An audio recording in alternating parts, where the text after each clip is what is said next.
Hello.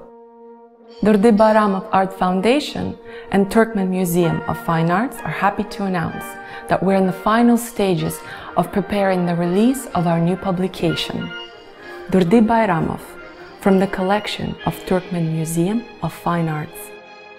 This will be Foundation's third publication. Photography exhibition catalog through the eyes of Durdi Bayramov, Turkmen Village Life 1960s to 80s was published in 2015. It features personal photographs taken by Bayramov throughout his travels in Turkmenistan. The second publication, Durdi Bayramov, Life, Art and Legacy, published in 2017, illustrates Bayramov's artistic talent and diversity. This new book will include Bayramov's paintings and graphic works that are housed at the Turkmen Museum of Fine Arts.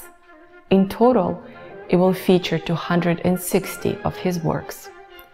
Durdi Bayramov, from the collection of Turkmen Museum of Fine Arts, will allow people all over the world to get acquainted with Bayramov's masterpieces that are preserved in Ashgabat. Do not miss your chance to get to know these artworks. Follow Durdi Bayramov Art Foundation on social media to learn more about the upcoming publication. Evgenia Kramchenkova, Ilchin Mukhtarov for Durdi Bayramov Art Foundation.